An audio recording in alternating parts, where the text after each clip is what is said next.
My heart dropped and I felt physically ill. Watching him tortured repeatedly and seeing the confusion and terror on his face. Parents are outraged. This after a video shows a bus aide abusing a boy. Good afternoon. It's 4 o'clock. I'm Tom Green. And I'm Kim Christensen. This aide was employed by Littleton Schools and is facing new charges. Families say they'd been raising concerns about injuries to their kids for months. I want to warn you, though, this video you're about to see is disturbing. Our investigative Jeremy Hohola now has a look at the case. This is bus security footage recorded on March 18th. It shows bus aide Kiara Jones of Littleton Schools next to a 10-year-old boy named Dax. Dax is nonverbal and has special needs. Suddenly, Jones starts hitting Dax on the body, on the face with her hand, and elbow. Then she appears to stomp on his foot. Dax's mother noticed bruising on his foot and alerted the school district, which in turn notified Inglewood police. After reviewing video, police arrested Jones, who was 29 years old, on suspicion of felony assault. If I could say one thing to Littleton Public Schools, it would be, how dare you?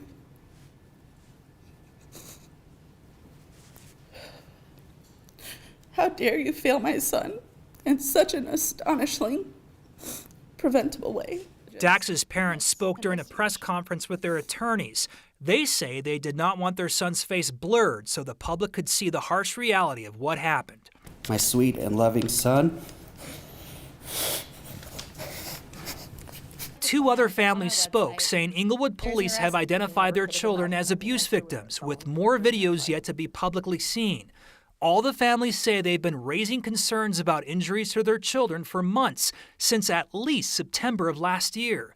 They accuse Littleton Schools of repeatedly dismissing concerns. Countless bruises, countless scratches, countless injuries which we had no explanation for and seemed to fall on deaf ears. Families believe their children have been tortured for months on the bus, and because all are nonverbal, they couldn't say anything about it. The most vulnerable children in our society, beaten, tortured, mentally and physically, because Littleton Public Schools failed to do job number one. Littleton Public Schools sent us an email about 2 hours ago. It's a letter from the superintendent he sent to some parents last week about this incident. The letter says Jones had, quote, limited access to students during her time with the school district. The letter also says Jones has been fired and that she did pass a background check when she was employed by the district. The school district, however, though, did not address allegations that it dismissed parents' concerns over the last few months, Kim. Jeremy, as disturbing as this is not the first incident with abuse of kids on a bus. We had another one in Colorado. Yeah, we've covered these stories several times over the last several years here on 9 News throughout Colorado. This has happened several times, most recently in Poudre Valley Schools. Tyler Zanella is accused of abusing 11 children with disabilities on a bus there last year. He was also a bus aide.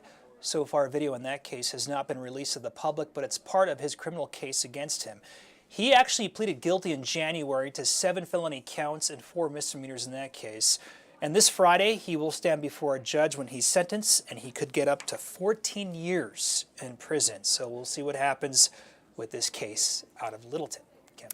Well, we need to follow up. We need to talk to school districts and ask what's happening and what kind of vetting process is going on. It's really hard to watch, though. Yeah, really hard. There's a school board meeting scheduled for this Thursday. I would imagine this topic could come up then. I bet it will. Yeah. Thanks, Jeremy. Right now, there are thousands of people still without power today, marking day 4 since the power went out for many during the Saturday windstorm. As far as Excel, this morning they said they had more than 500 crews out working trying to restore power. Right now, the outages themselves are down to about 266, but that impacts some 6,000 people. Spring-like weather without the whipping winds. Pretty nice day. It's starting to feel more and more like spring and maybe even summer by the end of the week. We stopped by Civic Center Park this afternoon. The grass is looking pretty green. Trees are starting to bloom around Denver. People are sneezing. That's always a good sign. Yeah, I guess that's a good sign. Kathy, we do see that green everywhere. Starting to see it in your lawns and definitely on those trees. Yeah, and even outside in the 9 backyards, some of the trees are starting to flower and kind of bud out. And yeah, it almost makes you think you can exhale, right? And that we're done with winter and snow. Yeah, right. At least for the next few days we are. It's a beautiful day in Denver. As a matter of fact, downtown 63 so far. Out at the airport, I think we're still in the upper 50s, but it's still, we've got some time before the sunset, so those numbers will go higher. We're going to bring in a little bit of snow to the northern mountains over the next 12 to 24 hours. No advisories for travel due to the snow, and the system coming in tomorrow may bring a few rain showers to Denver. About a 20% chance of rain this time tomorrow. I still think we could see 80 degrees by this weekend, so I'm going to stick with that for now. We have temperature now at 61 for DIA, 60 in Lyman, 62 in Pueblo, and also 62 in Greeley. Thankfully, the wind is not a big part of our forecast today, something we've just been talking about almost every day for the last 2 weeks. So nice to have that calmer weather, and it's surprising when you consider we're in between two storms, the center of circulation to the south, but also this little system that's approaching us for tomorrow. And so on radar, not a lot to show you. There'll be a few snow showers in the southern foothills tonight, and then we'll see the clouds roll in. A couple of showers crossing I-25 tomorrow afternoon, but just a few light sprinkles. It shouldn't be too impactful for the drive tomorrow night. The drive tonight looks great. Dinner on the patio with temperatures in the 60s. We'll talk much more in detail about the extended forecast coming up. Aurora firefighters saved 2 dogs. They were trapped inside of a burning home. This all was taking place off of South Aurora Parkway at about 11 a.m. This is over near Red-tailed Hawk Park. One person was treated for minor injuries. The cause of that fire now under investigation. The Glendale Police Department says an arrest has been made in connection to a deadly shooting that happened at Urban Phoenix Apartments early Friday morning. The suspect found states away in Texas. Officers say 21-year-old Sarah Sandoval is in custody in Texas. She's currently awaiting extradition. They're still looking for 2 other suspects as well, though. 22-year-old Caleb Choice and another man. Police believe either may have ran to Texas or Florida. 2 people were shot during the initial incident. 1 died, the other treated at a hospital. That shooting under investigation. If you have information that you can add, call Glendale Police.